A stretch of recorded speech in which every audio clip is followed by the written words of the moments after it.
Okay, we've just lit this bonfire, but we did not rest at it. That's very important. We want all these enemies to remain dead. We also want all of the enemies in the previous area to remain dead as well, in case Forlorn invades. So now we can go recruit the 2 knights to help us with Ivory King. First, we'll duck in here for a couple of free bright bugs.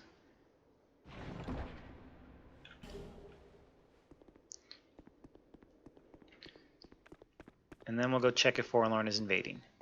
Step into this corridor and give him a few seconds. Looks like he's not going to show up, so let's prepare for the drop. We need the Flying Feline boots and the Silver Cat ring, and also this ring, the Ring of the Embedded. This ring increases vigor, vitality, and endurance. The less you have, the more it adds, so for us, it's going to give us a ton of extra health, which we need to survive this fall. So all 3 things are required. We also need to make sure we're at full health, so let's heal up. Let's double check that again. Feline boots, Silver Cat ring, Ring of the Embedded, full health, we're ready to go. So first we'll lure this guy out and go around him. Now at this point, I'm going to run through this next door, turn left, run parallel to the wall, and dash off the edge. It's very important to dash, or else you won't get enough distance. You won't make it. It's also very important not to jump, because if you jump, the extra height will turn that into a death fall. You will die no matter how much health you have.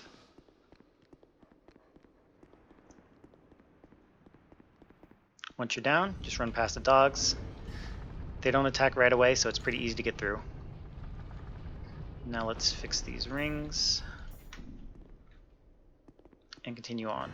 Now we could have gone and got the first knight right there, but we'd have to face an invader. So we're going to go this way first, and it'll actually end up being a little faster overall, because we won't have to kill the invader.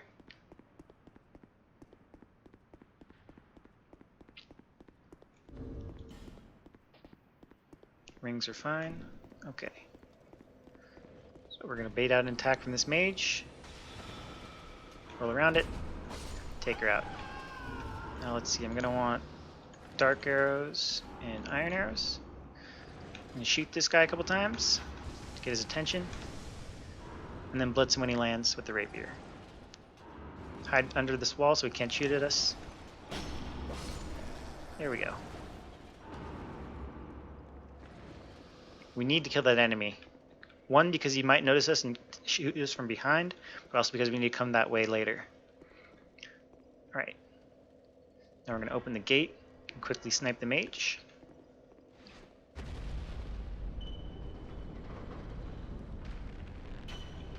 When the mage dies, her soul will go to activate the giant next to her. Use dark arrows for the giant, because they're extremely resistant to everything else.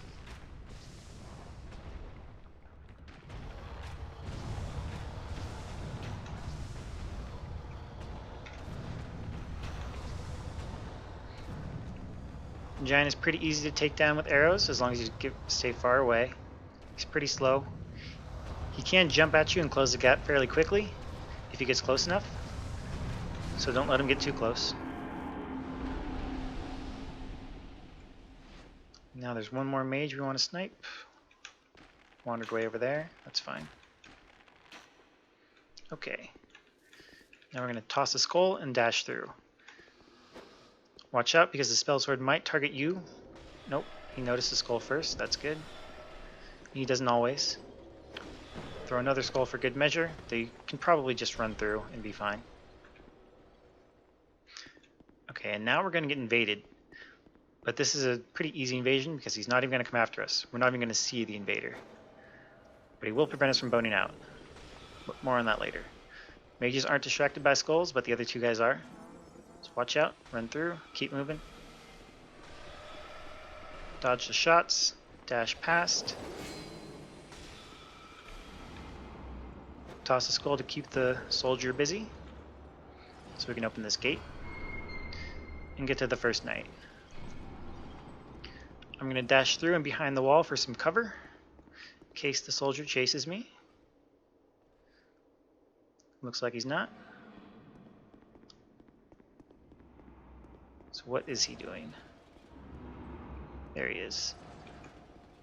Could throw skulls to just keep him busy, But at this point, I think I'll just kill him.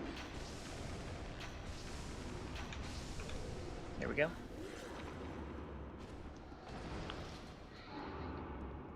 Now we can't bone out because we got invaded. So we have to go and despawn the invader. Orheim doesn't actually attack you, he just sits to ambush us on a path that we are never going to travel down, so we'll never even see him. But his presence means we can't get invaded again. So we can use that to not get invaded when we're going to the next night. So we're going to drop down here. You need feline boots for that drop, by the way. That will kill you without them. Take out that guy. Now we're going to step out around this corner so the first one charges at us. Once he's out of the way, run past, dodge the spear, and sprint through. They will chase you, but they're slow. They're not going to catch us. So we just run.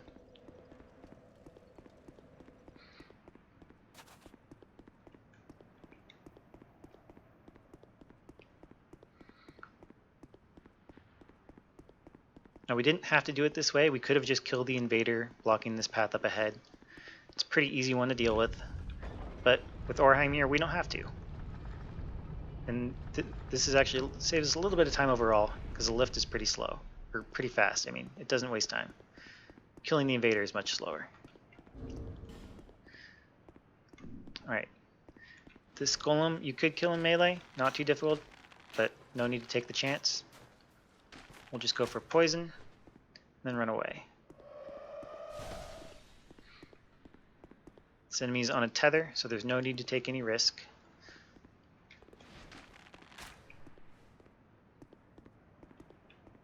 We'll wait till he turns around and drops a shield.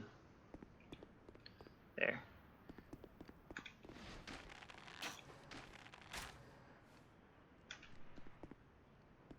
Watch out for those dogs. The dogs won't chase you all the way to the elevator, but they can come pretty close. So keep your eye on them.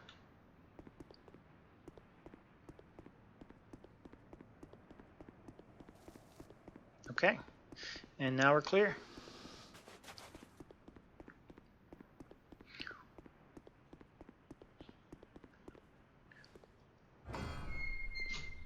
So we're just going to recruit this knight. That makes 3 knights, and that's all we need.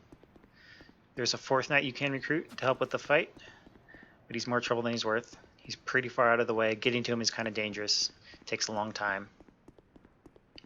And he just doesn't help that much. We only need 3. Sometimes he can hurt you if he survives too long, because you don't want to fight Ivory King with the knight still alive. It can mess with the Ivory King's AI and get you in trouble. Anyway, we're done, so we're just going to go despawn Orheim, run up to the end of this path, and he'll disappear. And then we can bone out.